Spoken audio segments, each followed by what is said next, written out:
Hello friends, I am Lalit Vasist and you are watching Engineering Made Easy. Today's video lecture is going to be very interesting because here we will learn all the basics of refraction of light. Here we will learn what we mean by the refraction of light and what is Snell's law. Okay, here we will also learn the total internal reflection and what we mean by the refractive index of the medium. Here we will vary the refractive index of both of these mediums that you can see on the screen, okay, by this meter, and I will also show you the intensity of light and the speed of light using these two meters. Okay, with this intensity meter I will measure the intensity of light at various moments and the speed of light in different mediums. Okay, so watch this video till the end as we will learn various concepts about refraction of light here. So let's start. So first of all, let me switch on this light source. Okay, here it has been switched on and you can see that here we have two mediums having different refractive index.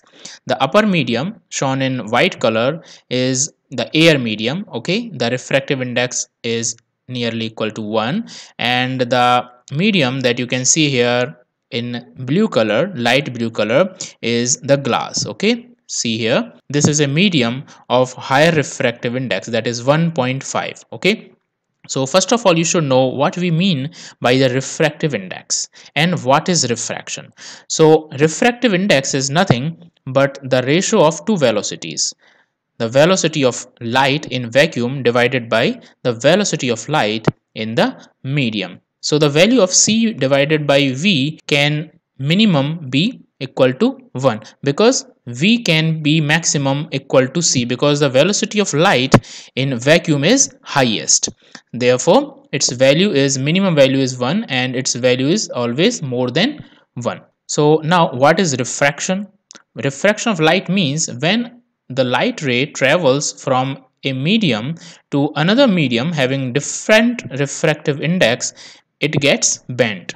Okay, it deviates from its normal path. You see here that this is a light source, and as I turn it on, this light ray, you see here this light ray is going in this direction, but suddenly at this point, at this interface where the two mediums are separated, it comes closer to this normal. This is just an imaginary normal, this in dotted black line. Okay, so this is the bending of light in another medium. You see here this incidence angle with the normal is 45 degrees. Okay, and here this angle with the normal, the angle of refraction, is 28.5 degrees. So it has reduced from 45 to 28.5. It has come closer.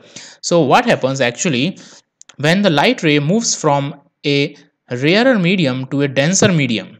Okay, this is a rare medium because the upper medium is air and the lower medium is glass. Okay, so when it enters from the rarer medium to a denser medium, it comes closer to the imaginary normal. Okay, and opposite of this happens when it moves from a denser medium to the rarer medium.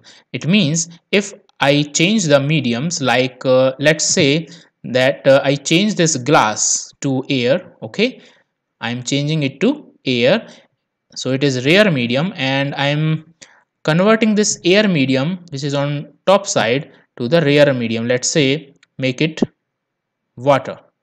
Okay, so this upper medium is denser and lower medium is rarer now. So if the light ray is moving from this denser medium, upper denser medium, to this rarer medium, it goes away from the normal. Initially it was 45 degrees, so angle of incidence was 45 degrees, but it becomes 70.3 degrees at this place.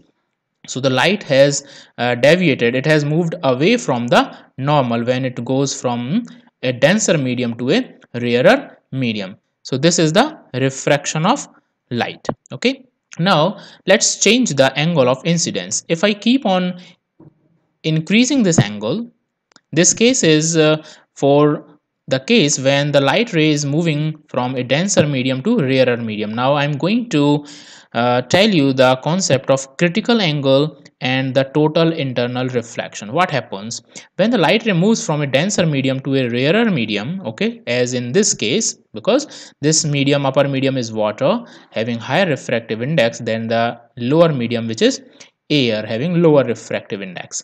So if I keep on increasing the incidence angle from 45.2 degrees to higher, then you see the angle of incidence will increase, so the angle of refraction will also increase. And if I reduce this angle of incidence, so the angle of refraction is also reducing. So let's increase it. At certain time, a time will come when the angle of incidence is a angle when this angle of refraction becomes 90 degrees. So if I keep on increasing this incidence angle, then this refraction angle will move along the surface. So that will be the condition of critical angle, okay. And if I keep on increasing it more than that, then it will return into the same medium, that is in this blue medium made of water, okay. So let's see it at the point. Just let me tell you that at the point where it moves, this line, okay, this line moves along this surface separating these two mediums at this interface, this angle, the incidence angle, would be called as the critical angle. If I increase it more than this critical angle, this light will return into the same medium again.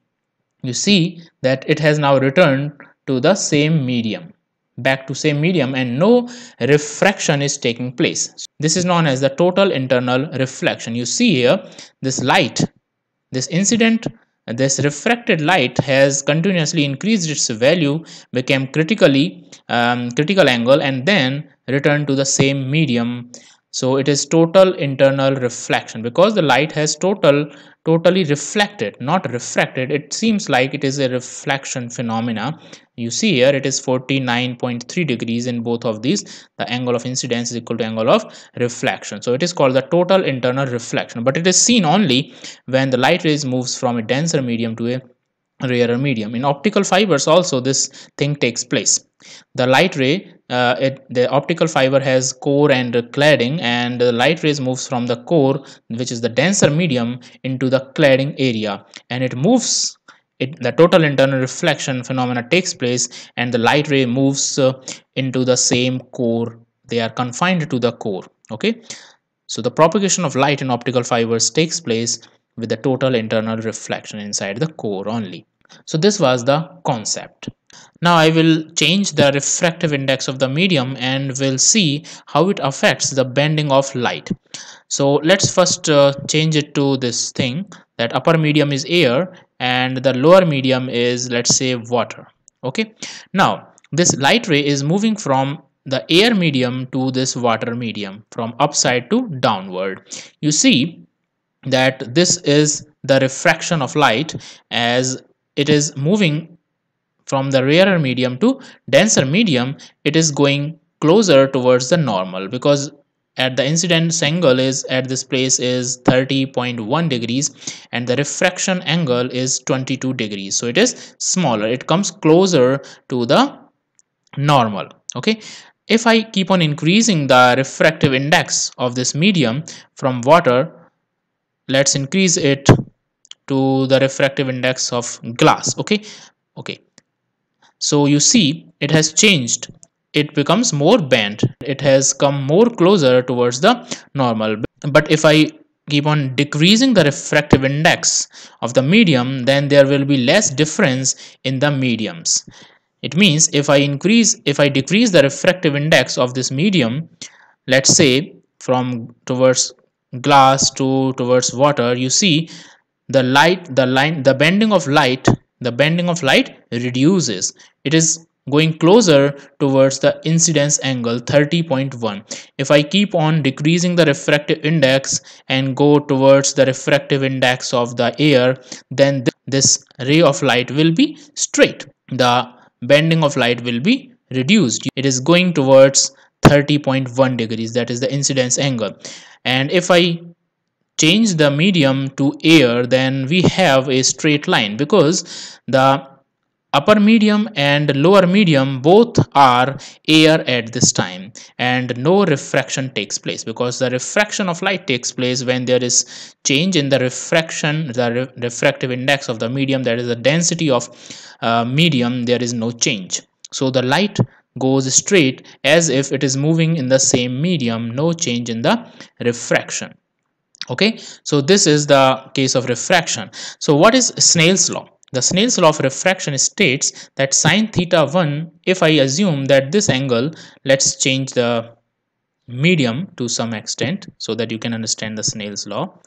Let's make it the glass. Okay, so if I assume that this upper angle of incidence, that is the 30.1 degrees, is the theta 1, and this angle in this lower medium is theta 2, and this is theta 1, this is theta 2, and upper medium is having refractive index n1 and n2, so theta 1, theta 2, and n1 and n2. Okay, so by this Snell's law, the sine theta 1 divided by sine theta 2 is equals to n2 by n1.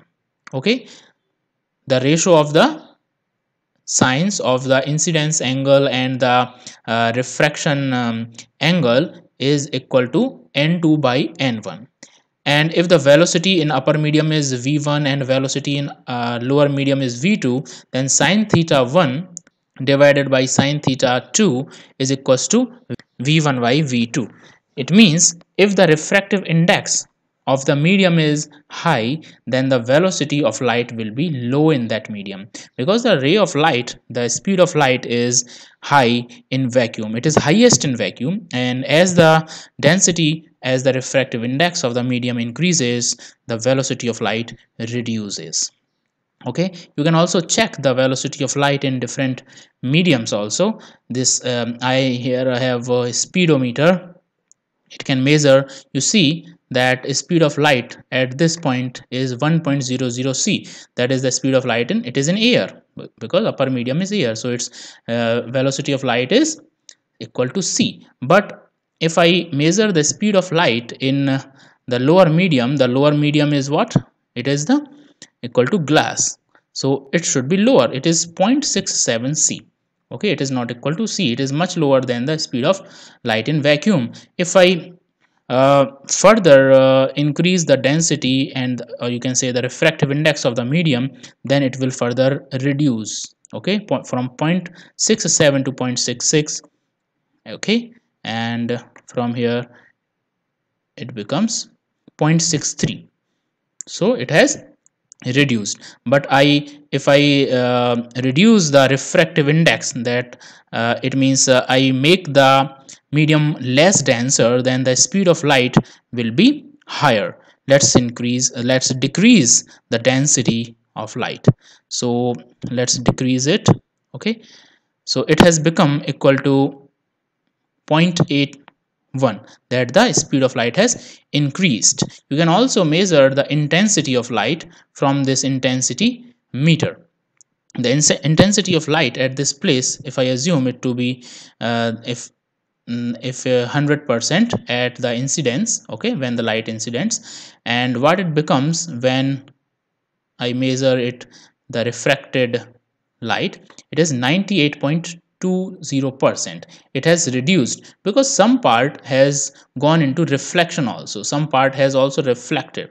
The remaining percent, that is 1.8%, has gone into, the intensity has gone into the reflection, and the remaining part, that is 98.2%, has gone into the refraction part. Okay, so this was all about the intensity of light and the speed of light in different mediums. Okay, so I hope you understood all the concepts of Snell's law of reflection, law of refraction, refractive index of medium, and total internal reflection, critical angle, and also the changes in refractive index of the medium on bending of light and speed and intensity of light. Friends, for more such videos, you can subscribe my channel, Engineering Made Easy. And please don't forget to like and share the video if you liked it. For more detailed information, you can visit my blog See you soon in the next video. Till then, bye bye.